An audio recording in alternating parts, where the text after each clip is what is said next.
आपल्याला सांगू इच्छितो की NCDCतनं कर्ज मिळत असताना महाराष्ट्र सरकार थक हमी देत असते आणि त्यावेळेला ही थक हमी देत असताना जो कागदपत्रांची पूर्तता आम्ही सगळ्यांनीच केली कारखान्यांनी, त्यावेळेला इथल्या 2 कमिट्यांना रिकमेंडेशन केलं.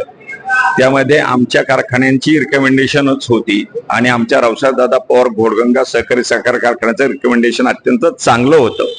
परंतु मुंबईला गेल्याच्या नंतर अर्थ खात्याच्या विभागानं त्या फाईलमध्ये त्रुटी काढल्या आणि तिथंच फाईल बरेच दिवस दाबून धरली. त्याच्यानंतर परत खाली फाईल पाठवली. कमिशनर ऑफ शुगरकडे पण ती फाईल बरेच दिवस तशीच दाबून ठेवली. मग आम्हाला कसा न्याय मिळणार? म्हणून आम्ही खरं माननीय हायकोर्ट यांच्याकडे आम्ही याचिका दाखल केली आणि त्यामध्ये आम्हाला एक चांगला निर्णय न्यायालयानं दिलेला आहे. खरं म्हणजे मी न्यायालयाचं मनापासून आभार मानेल की ज्या वेळेला राजकारणासाठी कोणीतरी अडवते महायुतीतले घटक, अशा वेळेला न्याय देण्याचं काम आम्हाला मुंबई उच्च न्यायालयानं त्या ठिकाणी दिलंय.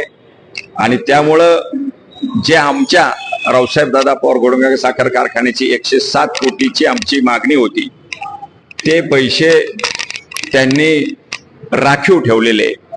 त्यामुळं उद्याच्या काळामध्ये हे निधी मिळाला तर त्या ठिकाणी जो शेतकरी आहे, कामगार आहे, त्याला निश्चितपणे न्याय मिळेल. मध्यंतरीच्या काळात आदरणीय शरदचंद्रजी पवार साहेबांनी मला मुख्यमंत्री महोदयांच्याकडे घेऊन गेले, त्यांची भेट घालवली आणि त्यांची भेट घेत असताना त्यावेळेला त्यांनी सकारात्मक भूमिका दर्शवली की बाबा निश्चितपणे आम्ही मदत करू.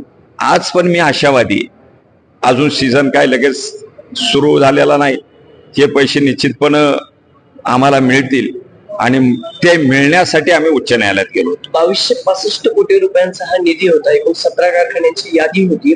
खरं तर हे सगळे जर कारखाने बघितले तर सत्तेत असणाऱ्या आमदारांनी मंत्र्यांचे आहेत. महायुतीला किंवा सरकारला फटका म्हणावा लागेल उच्च न्यायालयाचं सगळं. निश्चितपणे आज सामान्य शेतकऱ्याला, कामगारांना त्या ठिकाणी लक्षात येते की बाबा हे कोण अडवते.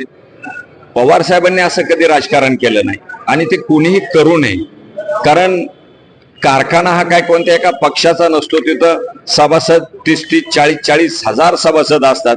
ते विविध पक्षाचे असतात सभासद आणि जो मदत करतो त्याला शेतकरी वर्ग विसरत नाही. त्यामुळं मदतीची भूमिका सरकारची असली पाहिजे.